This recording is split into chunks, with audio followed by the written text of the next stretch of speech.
Ndërprerja e shiut dhe nisja e tërheqjes së ujit po zbulon pasojat e përmbytjeve të shkaktuara nga rreshtet intensive të javës që lan pas. Vjosa u kthye në shtrat, por në Çevren, e fshatra të tjera të Fierit apo në anën tjetër të Lumit, 10 hektar tokë janë ende në ujë. Po s'ra lumi, nuk e kanë ujë.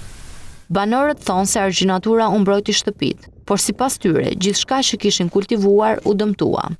Të gjitha kulturat sa kemi këtu. Pretendojnë se ende nuk u ka shkuar askush për verifikim të dëmeve dhe nuk shpresojnë për dëm shpërblime.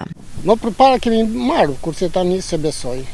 Situata ngjashme dhe shqetësime thuajse të njëjta kanë dhe fermerët dhe banorët e prekur nga përmbytjet në Delvim, Finish, Konispol, Berat, Korçë dhe Voll, ku u shënua edhe një viktim. Ngjarja ishte pothuajse aksidentale dhe u lajmëruan në momentet e para, por ishte e pamundur.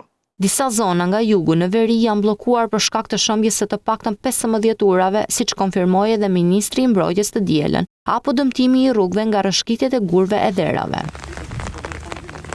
Në aksin Qukës Qafë-Ploç nisi pastrimi i shkëmbimeve masiv që ranë mbi rrugë, ndërsa lëvizja e mjeteve vijon përmes bypasit të krijuar. Firma që kreu punimet në lotin e 3 të rrugës po ashtu po punon për vendosjen e rrjetave në skarpatat më të rrezikshme përgjatë aksit.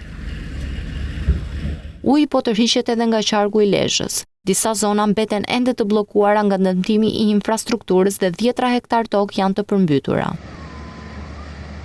Zonat malore në Verilindje dhe fshatra turistike në Alpe janë zbardhur nga rreshjet e dëborës, por nuk raportohet për emergjenca.